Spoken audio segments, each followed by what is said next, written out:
Je dois dire que c'est avec une grande satisfaction que nous venons de boucler ces 3 jours de réflexion sur le statut de la femme sénégalaise face à la politique. Le gouvernement fait énormément de choses sur le développement, le secteur du développement et des femmes, l'autonomisation des femmes, la question des droits des femmes.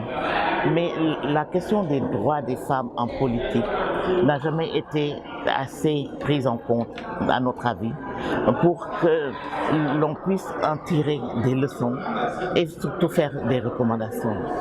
L'UNOAS et le PNUD nous ont accompagnés pendant ces 3 jours, d'abord pour faire un état des lieux des candidates qui le voulaient bien, qui ont répondu à notre invitation pour voir avec elles qu'est-ce qui les a amenées à vouloir se présenter, quelle était leur vision, les politiques ou les réformes qu'elles voudraient mettre en œuvre, et discuter avec un public que nous avons choisi, bien entendu, un public absolument équidistant, pris dans tous les partis politiques, dans les mouvements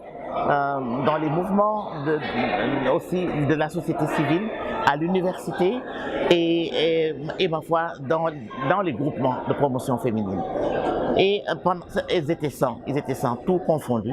Et pendant 2 jours, et personne n'a manqué dans la salle. C'est ce qui a été fabuleux. Tout le monde a été constant, l'intérêt a été constant pendant toute la journée, donc du début à la fin.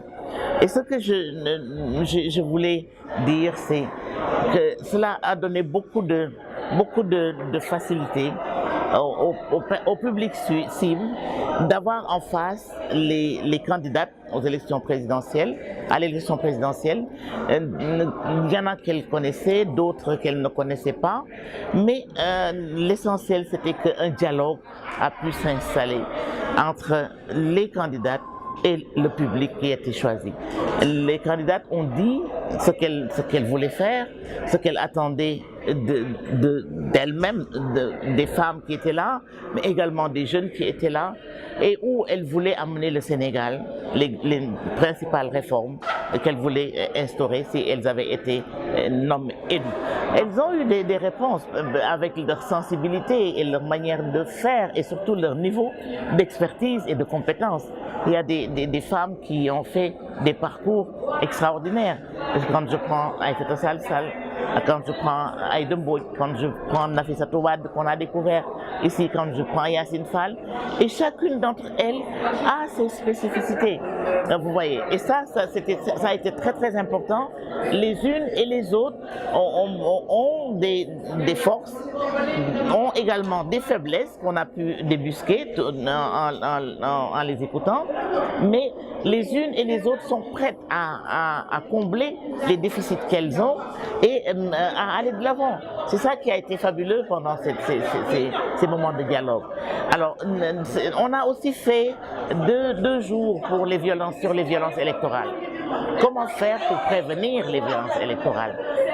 Comment les garçons et les filles qui sont dans les partis peuvent influencer leur propre parti, les membres de leur parti, pour qu'il y ait moins de violence pour les prochaines élections. Bien entendu, tout le monde a parlé de ce qui s'est passé à l'Assemblée nationale. Ce n'était pas une fierté pour nous. C'était pas une fierté pour nous. Mais je pense que ça aussi, c'est les conséquences d'une non-formation, d'une non-éducation. Et ça se répercute sur ce qui est en train de se faire dans la vie politique.